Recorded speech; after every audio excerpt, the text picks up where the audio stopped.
Bismillah. Assalamualaikum warahmatullahi wabarakatuh. Alhamdulillahi nahmaduhu wa nasta'inuhu wa nastaghfiruh wa na'udzu billahi min shururi anfusina wa min sayyiati a'malina. May yahdihillahu fala mudilla lahu wa may yudlil fala hadiya lahu. Asyhadu an la ilaha illallah wahdahu la syarika lah wa asyhadu anna Muhammadan abduhu wa rasuluh. Qala Allah ta'ala fi kitabil karim, a'udzu billahi minasyaitonir rajim. Ya ayyuhalladzina amanu taqullaha haqqa tuqatih wa la tamutunna illa wa antum muslimun. Wa qala Nabi sallallahu alaihi wasallam, man salaka tariqan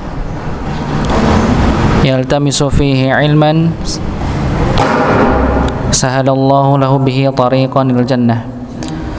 Alhamdulillah, kita bersyukur pada Allah Subhanahu wa taala yang masih memberikan kita kesehatan dan waktu sempat pada malam hari ini sehingga kita bisa melanjutkan kembali sama-sama pembahasan kita pada surat Al-A'la.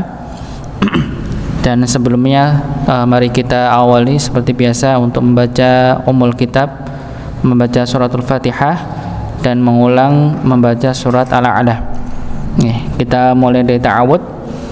A'udzu billahi minasy syaithanir rajim. Bismillahirrahmanirrahim. Alhamdulillahi rabbil alamin. Ar-Rahmanir Rahim.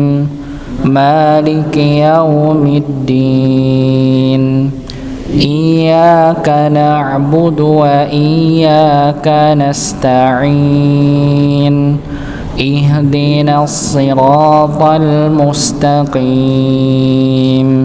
Siratal ladzina an'amta 'alaihim ghairil maghdubi 'alaihim waladdallin.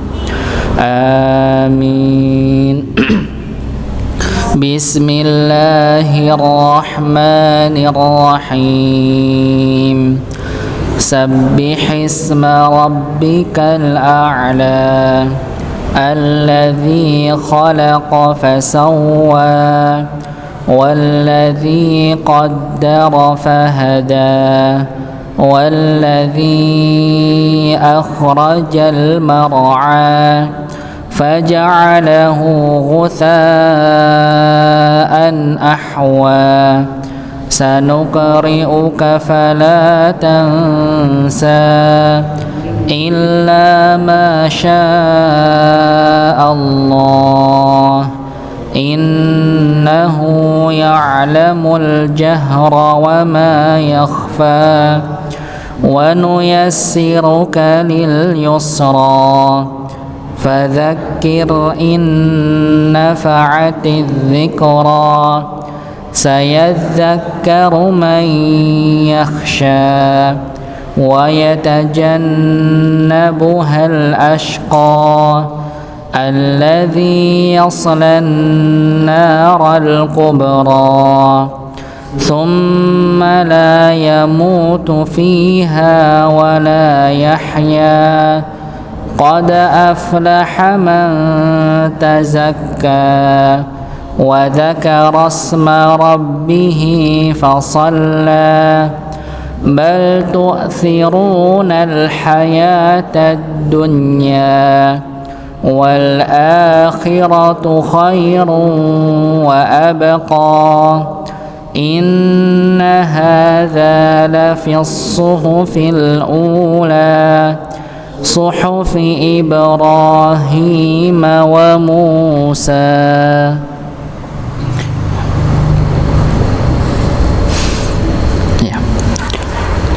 Pada ayat yang ke-9 kita sudah sampaikan, kita mengulang sedikit.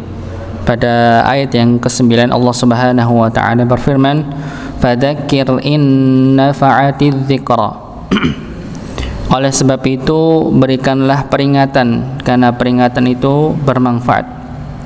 Ya, maka pada ayat 9 ini maka ada dua pendapat. Di antaranya yang pertama adalah ketika kita diminta untuk menerangkan suatu yang kiranya itu sampai kepada apa yang kita sampaikan. Ya, maksudnya nalarnya sampai kepada orang yang disampaikan, mad'u atau orang yang disampaikan. Ya, jadi yang pendapat pertama harus sesuai kemampuan orang yang disampaikan. Ya, sebagaimana disebutkan oleh Ali bin Abi Thalib, beliau mengatakan, hadithun nasa bima ya'rifuna atuhibbuna an yukadziballahu wa rasulah. Sampaikanlah kepada manusia sesuai dengan nalar mereka. Ya, atau kamu ingin Allah dan Rasulnya didustakan. Ya, ini disebut oleh Ali bin Abi Thalib bahwasanya ketika kita ingin menyampaikan suatu hal, apalagi ini berkaitan tentang agama, ya, maka sampaikanlah kepada seorang ini sesuai dengan nalarnya. Ya, jadi kalau ada orang yang awam, ya, kita sampaikan suatu hal yang kiranya itu belum paham, bahkan ketika kita sampaikan malah menimbulkan mudarat yang lebih besar, salah faham, gagal faham, maka ini adalah suatu hal yang kurang pantas, kurang pas begitu nggih. Karena khawatirnya malah mendustakan Allah dan Rasulnya. Kita menyampaikan suatu syariat yang kiranya itu belum sampai oleh akalnya, oleh pemahamannya, ya, maka dikhawatirkan malah menentang syariat tersebut. Ya, maka pendapat pertama, ketika kita ingin menyampaikan suatu hal terlebih berkaitan tentang agama, maka kita lihat orang yang kita ingin sampaikan, apakah dia nanti bisa memahami apa yang kita sampaikan ataukah tidak. Ya, ini pendapat yang pertama. Yang berikutnya, pendapat kedua, ya, adalah kita menyampaikan kepada siapa saja, baik orang itu ingin mengambil manfaatnya atau tidak. Nah, ini pendapat yang kedua. Jadi kita menyampaikan kepada siapa saja tanpa melihat apakah dia ingin mengambil manfaatnya ataukah tidak, namun tetap, ya, mempertimbangkan maslahat dan mudaratnya. Kalau ketika kita menyampaikan ternyata banyak maslahatnya, ya, maka perlu untuk kita sampaikan. Kalaupun ternyata malah mudarat lebih banyak, bahayanya malah lebih banyak, maka kita tinggalkan. Ya, sebagaimana kita pernah sampaikan, ya, ketika memang ketika kita menyampaikan suatu hal, apalagi ini berkaitan tentang nahi mungkar, ya, maka risikonya lebih banyak dibandingkan dengan amar ma'ruf. Ya, biasanya orang itu lebih condong untuk menyampaikan suatu hal yang ma'ruf sifatnya, karena konsekuensinya lebih sedikit dibandingkan ketika dia menyampaikan atau mencegah suatu hal yang mungkar. Ya, sebagaimana yang terjadi pada saudara kita yang punya Front Pembela Islam itu, FPI. Ya, itu kan lebih condong untuk nahi mungkar. Ya, pasti lebih banyak resikonya. Ya, bahkan banyak yang menghujat, ya, begitu. Padahal apa yang mereka lakukan adalah suatu hal yang baik sebenarnya, mencegah suatu hal yang mungkar. Terlebih ketika bulan Ramadan, ya. Tapi sekarang sudah dibubarkan, ya, begitu. Ini salah satu sebenarnya, dan mungkin bagi orang yang memahami, ya, dan mengenal tentang Forum Pembela Islam ini sebenarnya banyak manfaatnya sebenarnya. Tapi dikarenakan memang sekali lagi untuk mencegah kemungkaran itu lebih besar resikonya. Bahkan ancaman kematian pasti ada, kan begitu, ya. Pasti ada. Maka di sini ada kecondongan pendapat kedua ini lebih kuat. Walaupun sekali lagi, ya, ketika kita ingin menyampaikan tetap harus ada pertimbangan. Apakah yang kita sampaikan ini bisa memberikan manfaat bagi orang yang mendengarkan? Ya, karena ada beberapa yang pernah kita sampaikan. Banyak orang-orang yang nantinya gagal faham, ya, bahkan membenci Islam dikarenakan kita salah menyampaikan karena tidak melihat orang yang kita ingin sampaikan, nalarnya belum sampai. Ya. Berikutnya pada ayat yang ke-10, sayadzakkaru may yakhsha. Orang yang takut kepada Allah akan mendapatkan pelajaran. Ya, disebutkan ini menguatkan pendapat yang kedua. Manfaat atau tidak manfaat hendaknya tetap memberi peringatan. Karena orang yang takut kepada Allah akan mengambil peringatan. Ya, sebagaimana kita contoh Allah Subhanahu wa taala meminta kepada Nabi Musa dan Harun untuk menyampaikan dakwah kepada Fir'aun. Padahal kita tahu condong akan menolaknya lebih besar dibandingkan dengan menerimanya, dikarenakan rasa sombong pada Fir'aun. Tapi Allah Subhanahu wa taala tetap memerintahkan untuk menyampaikannya. Maka ini salah satu pendapat yang lebih dikuatkan pada pendapat di sini, yaitu pendapat yang kedua. Ya, apakah nantinya orang itu menerima atau tidak? Tapi sekali lagi tetap mempertimbangkan manfaat dan mudaratnya. Kalau mudaratnya lebih besar maka lebih baik untuk meninggalkan. Ya, sebagaimana yang pernah saya lupa ya pernah sampaikan tidak, kisahnya Al-Imam Ibnu Taimiyah rahimahullah, Imam Syekhul Islam Ibnu Taimiyah. Jadi beliau itu kan tinggal di Damaskus. Ketika zaman beliau itu kondisi Damaskus dalam keadaan ingin dikuasai oleh Tartar, Mongolia. Ya, dan beliau kita tahu ya, Imam Ibnu Taimiyah ini, Syekhul Islam Ibnu Taimiyah adalah ulama yang selama hidupnya tidak pernah menikah dan meninggal di penjara. Karena kehidupannya hanya ya berperang, masuk penjara, ya istilahnya kebanyakan ya kehidupannya karena saat itu dalam keadaan perang dengan Mongolia. Tetapi beliau tidak meninggalkan belajar dan mengajar. Ya, bahkan kita banyak tahu murid-murid beliau banyak yang menjadi ulama besar. Di antaranya adalah Ibnu Katsir. Ya, Ibnu Katsir termasuk salah satu murid dari beliau yang kita tahu banyak tafsir beliau digunakan oleh kaum muslimin. Ya, beliau ini pernah mendapati sekumpulan orang Tartar, orang Mongolia yang sedang berpesta dengan minuman keras. Dan ini efeknya adalah menjadi mudarat bagi masyarakat Damaskus pada saat itu. Otomatis kita tahu namanya orang minuman keras pasti menimbulkan efek yang negatif. Ya, maka ketika beliau ingin melewati itu, ada salah satu muridnya yang mengajak untuk nahi mungkar saat itu. Tapi Imam Ibnu Taimiyah mencegahnya karena mudaratnya lebih besar. Kalaupun nantinya misalnya memaksakan untuk menyampaikan atau untuk menyegah mereka untuk melakukan hal itu, pasti akan habis semua, akan dibunuh semuanya. Akhirnya nanti tidak ada yang memperingati lagi. Ya, maka ini salah satu ketika kita ingin menyampaikan sesuatu, apalagi berkaitan tentang nahi mungkar, maka dipertimbangkan terlebih dahulu konsekuensinya. Apakah banyak manfaatnya atau bahkan nanti menjadi mudarat bagi kita. Ya, mudarat lebih pada diri kita. Sama halnya ketika misalnya berkenaan hal yang baik, misalnya contoh pernah kita sampaikan berkenaan tentang orang yang sudah menggibah orang, ghibah dosa besar. Ketika orang itu ingin bertaubat, maka perlu dia untuk menghalalkan atau mengikhlaskan apa yang dia telah perbuat pada orang tersebut. Ya, pernah kita sampaikan berkenaan tentang taubat nasuha. Orang yang ingin bertaubat nasuha karena perkara dosa besar, salah satunya diantaranya yang harus dipenuhi syaratnya ketika orang itu menzalimi orang lain berkenaan tentang ghibah, maka dia harus menyampaikan apa yang dia pernahnya sampaikan kepada orang tersebut. Tapi sekali lagi kita harus mempertimbangkan manfaat dan mudaratnya. Kalau misalnya kita sampaikan apa yang pernah kita lakukan ghibah dengan orang itu, akhirnya malah tambah ruwet, ya malah jadi panas. Awalnya nggak tahu, jadi tahu dikarenakan pengakuan kita misalnya, ya malah jadi mudarat yang lebih besar, maka tidak perlu untuk kita sampaikan. Ya, walaupun sebenarnya syarat yang keempat bagi orang yang ingin taubat nasuha di antara dosa-dosa besar, contohnya tadi ghibah, ya atau mencuri misalnya.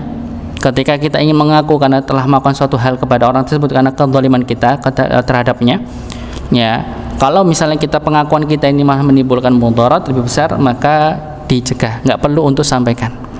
Langsung bagaimana caranya? Karena harus 4 ini harus terpenuhi. Caranya adalah bagaimana ketika kita menjatuhkan kehormatannya dengan cara berghibah, maka kita sebaliknya melakukannya. Kita mencoba untuk membicarakan kebaikannya agar kehormatannya naik lagi, tanpa harus mengakui dosa yang kita lakukan pada dirinya. Ini pertimbangan tadinya. Ya, tapi kalau misalnya malah kita sampaikan malah tambah bermusuhan, malah tambah jauh-jauhan karena pengakuan kita pernah menghibah beliau misalnya atau seorang, ya, maka malah ini perlu dipertimbangkan, malah jadi tambah ruwet urusannya begitu ya. Ini maka perlu ditimbang-timbang apakah banyak manfaat yang diperoleh ataukah tidak.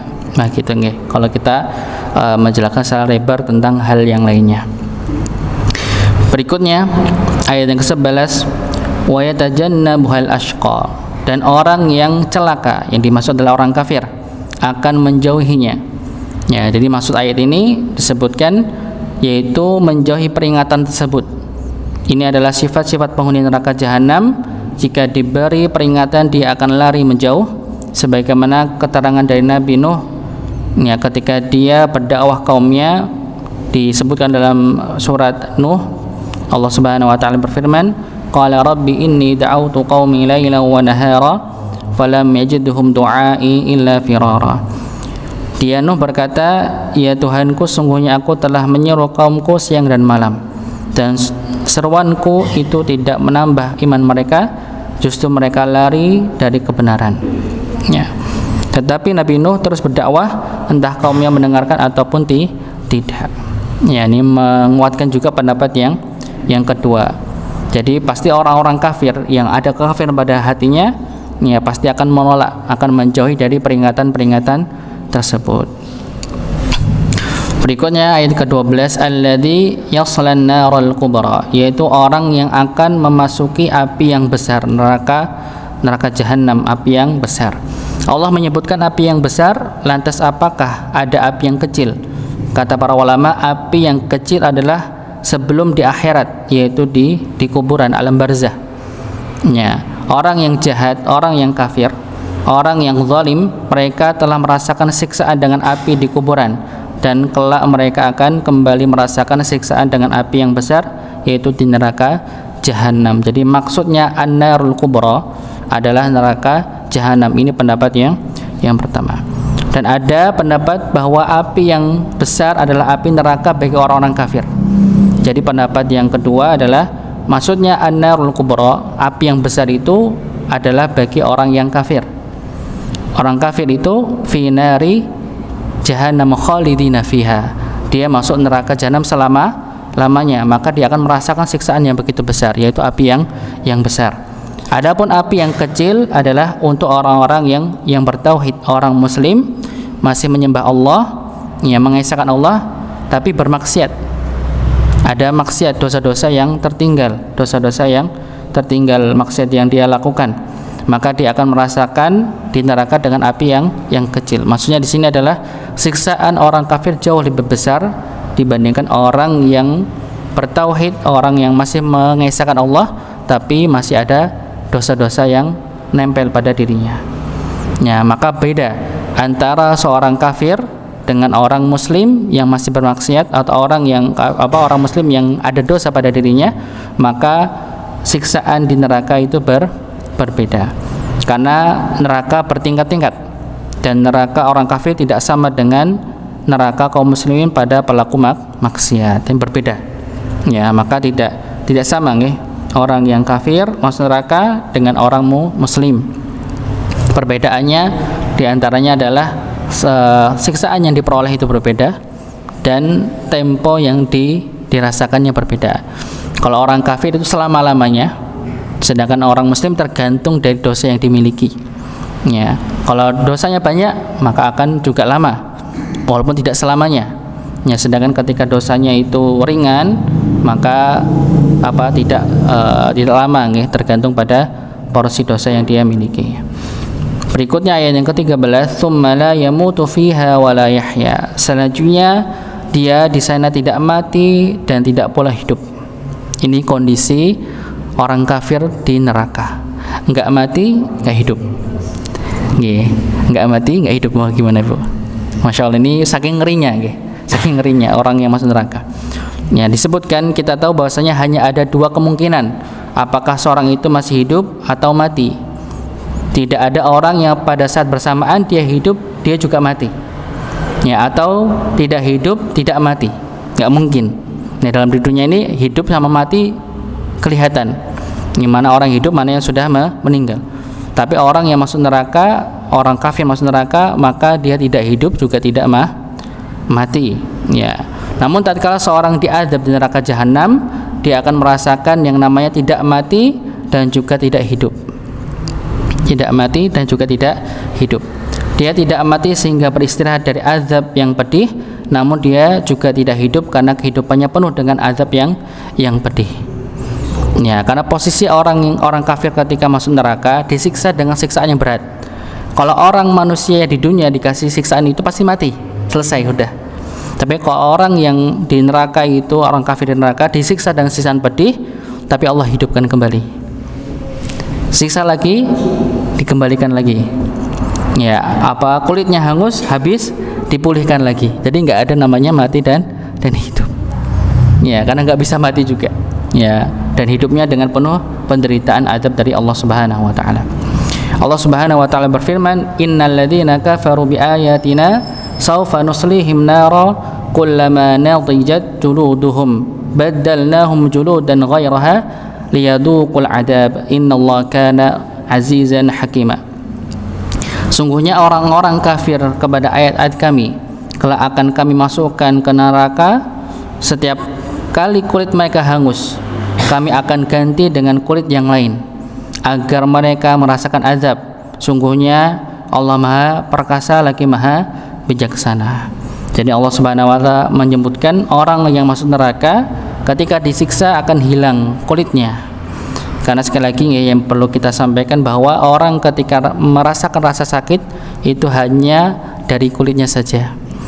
Jadi kalau misalnya ketika dia merasakan pedihnya, rasa perihnya sakit itu, kalau sudah di bawah kulit maka tidak merasakan sebagaimana orang merasakan di kulit. Ya.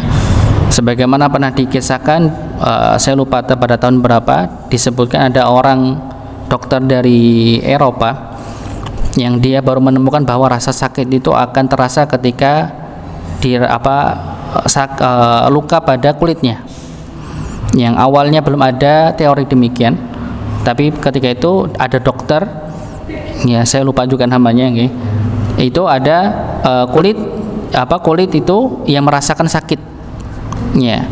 Maka ketika dia ingin menyampaikan penemuan tersebut, ternyata ada salah satu dokter dari Mesir menyampaikan bahwa penemuan tersebut sudah disampaikan oleh Allah, oleh Al-Quran 1400 tahun yang lalu.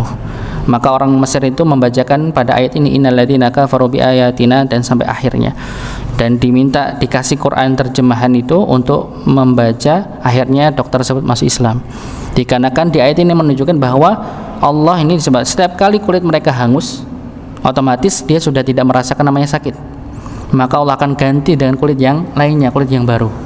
Menunjukkan apa? Bahwa orang di neraka nantinya akan merasakan azab yang luar biasa, ya, dan itu tidak akan terputus, karena ketika dia sudah tidak merasakan sakitnya, Allah akan ganti lagi dengan yang baru agar dia akan merasakan lagi, dan terus menerus, ya. Apalagi bagi orang kafir, ya, maka tidak ada jedanya, tidak ada akhirnya selama-lamanya. Dan azab neraka jahanam itu tidak hanya membakar bagian luar saja. Allah menyebutkan tentang sifat neraka jahanam. Allah berfirman, allati tattali'u 'alal afidah, yang membakar sampai dalam hatinya.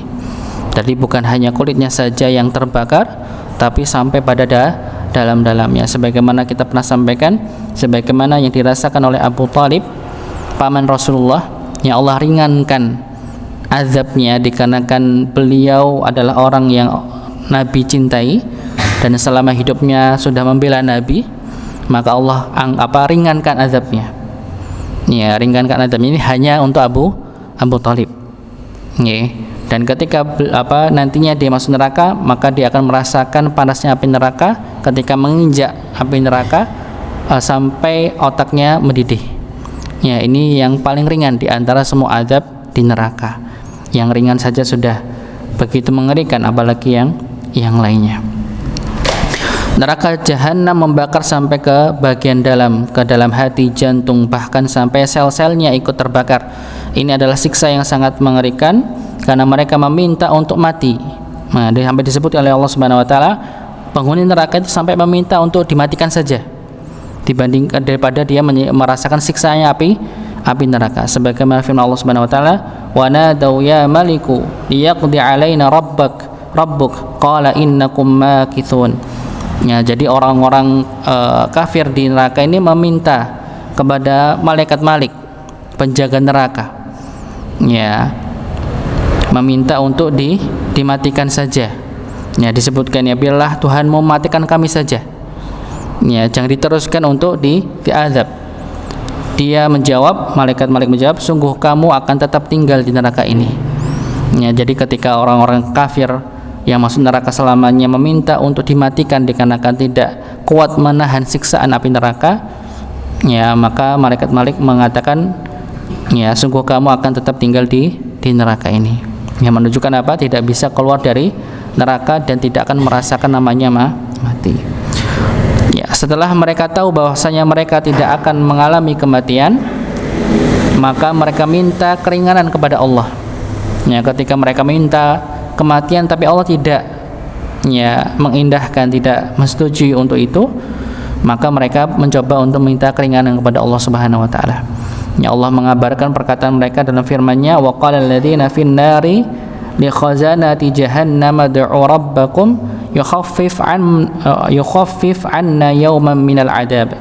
Dan orang-orang yang berada dalam neraka berkata kepada penjaga-penjaga neraka jahanam, mohonkanlah kepada Tuhanmu agar dia meringankan azab atas kami sehari saja.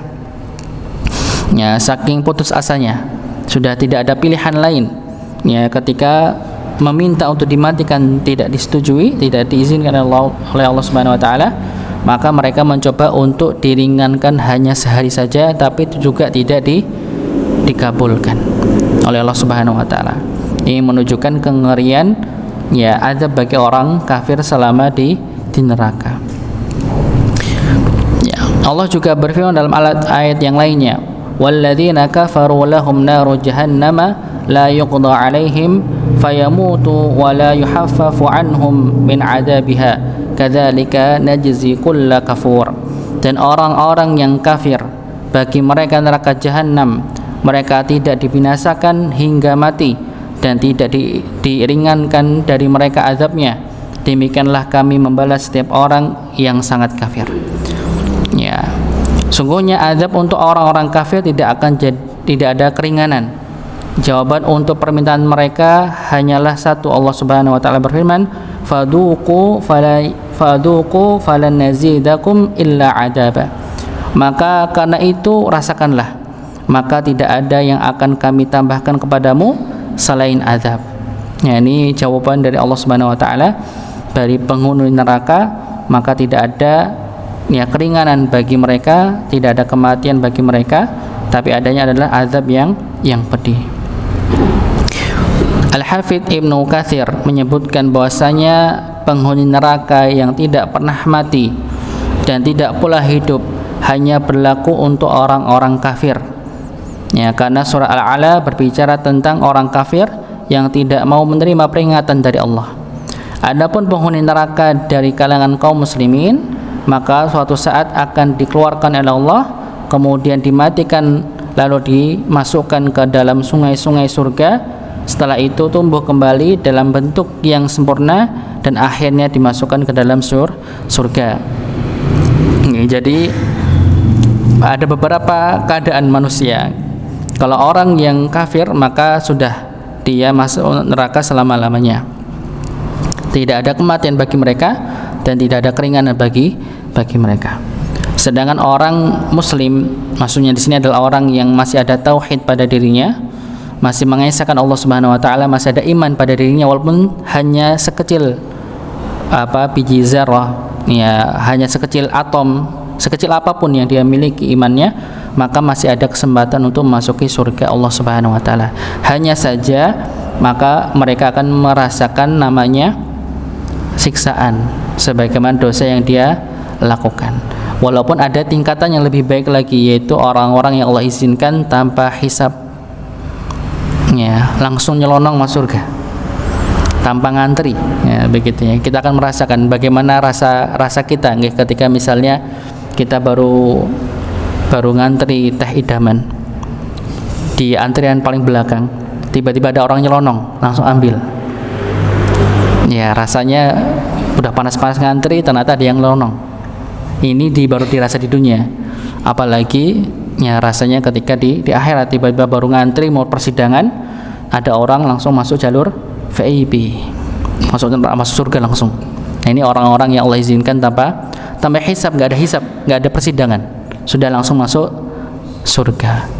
Nah, dan ini Allah pilih, ya, Allah pilih sebagaimana disebutkan dalam hadis, ada sekitar umat Nabi yaitu 70.000 orang yang mendapatkan masuk surga tanpa hisab.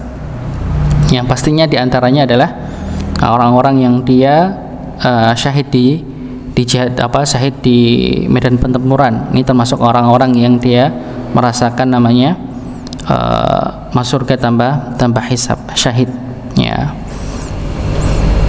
Sedangkan orang-orang yang dia muslim dan dia mendapat banyak dosanya, maka dia akan diazab terlebih dahulu dan dia akan kembali diangkat oleh Allah Subhanahu wa taala dalam kondisi hangus, kondisi banyak luka dan sebagainya.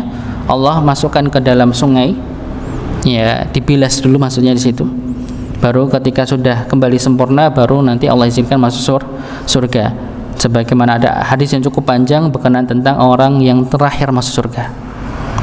Ya, orang yang terakhir masuk surga. Bahkan saya lupa Imam Tirmidzi kalau nggak salah, atau Imam pernah menyampaikan hadis ini. Bahkan beliau mengatakan seandainya orang yang terakhir itu adalah saya. Menunjukkan apa? Ya, berat untuk mendapatkan surga Allah itu tidak main-main. Ya, harus ada perjuangan di situ.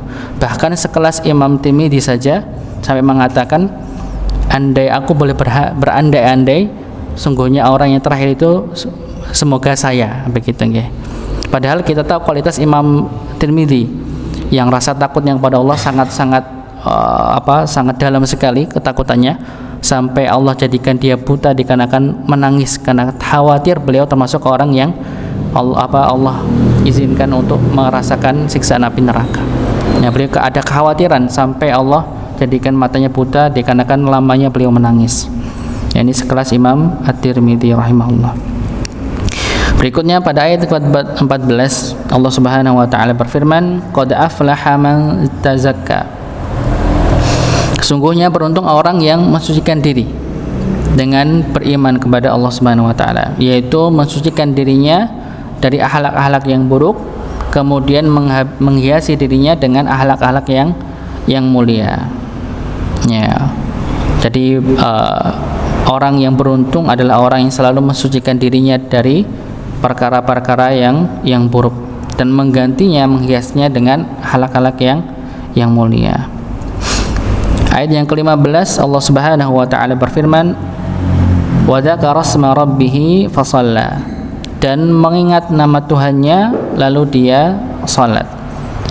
Begitupun dengan seorang hamba yang senantiasa berzikir mengingat Allah dan memperbanyak salat dan bersujud kepada Allah juga mendapatkan keberuntungan bila menjadi modal yang besar untuk masuk ke dalam surga.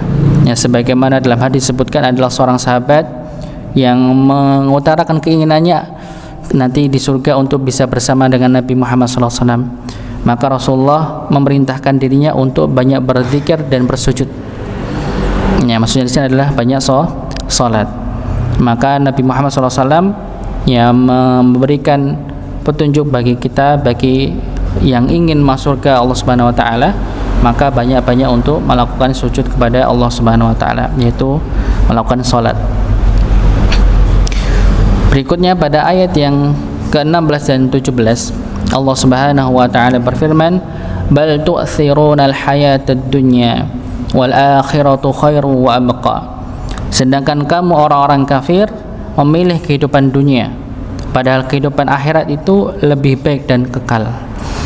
Ya, disebutkan dalam penafsiran ayat ini adalah suatu yang mengherankan dari perkara manusia, di mana kebanyakan dari mereka lebih mendahulukan dunia daripada akhirat. Padahal apabila kita renungi kemudian kita dibandingkan, dunia tidak ada apa-apanya dibandingkan dengan akhirat. Karena Nabi SAW pernah bersabda tentang dunia, "Lau kanatid dunya na'dilu indallahi janaha ba'udah, masa kafiran minha syarbata amain." Seandainya dunia di sisi Allah sebanding dengan sayap nyamuk, maka dia tidak memberi minum sedikit pun darinya kepada orang kafir. Ya, sebagaimana kita pernah sampaikan, kalau dunia ini bagi Allah berarti, maka tidak mungkin akan diberikan kepada orang kafir. Sedangkan kita sering mendapati banyak orang-orang kafir yang ternyata dia tidak menauhidkan Allah, tidak mengesahkan Allah, tidak beribadah kepada Allah, tapi dunianya berkecukupan. Maka sekali lagi, ukuran kasih sayang Allah bukan dilihat dari ukuran dunia. Bukan berarti ketika orang itu kaya, orang punya banyak harta, itu indikasinya adalah disayang Allah, tidak. Ya, tapi yang disayang Allah adalah ketika Allah berikan harta, tapi dia bisa memanfaatkan harta itu untuk beribadah kepada Allah. Itu yang dimaksud kasih sayang Allah Subhanahu wa taala. Maka dugaan orang-orang yang dia mendapatkan banyak harta sebagaimana yang dirasakan oleh Abu Lahab. Abu Lahab itu kenikmatan dunianya kita bisa bilang sempurna. Ya, pernah kita sampaikan pada penjelasan surah Al-Lahab nih. Abu Lahab ini adalah keluarga yang kaya. Bahkan asli namanya, masih ingat Ibu Bapak? Nama asli Abu Lahab? Masih ingat? Udah lama ini. Abdul Uzza. Abdul Uzza artinya apa? Hambanya Uzza. Uzza itu berhala. Makanya Allah Subhanahu wa taala tidak mencantumkan nama aslinya di surah Al-Lahab. Tapi Allah cuma menyebutnya dengan nama Al-Lahab dikarenakan namanya itu penuh dengan kesyirikan. Namanya hambanya berhala, kan begitu. Maka Allah tidak sebutkan pada surah Al-Lahab, tapi Allah menyebutkan lakopnya atau julukannya, yaitu Abu Lahab. Abu Lahab itu artinya apa? Abu Lahab itu si pemilik wajah yang berseri-seri. Maksudnya Abu Lahab itu orangnya tampan. Ya, berbeda dengan banyak mungkin beberapa kartun yang dimunculkan Abu Lahab mukanya jelek. Ya, pada aslinya tampan. Bahkan istrinya Ummu Jamil. Artinya perempuan yang memiliki kecantikan yang luar biasa.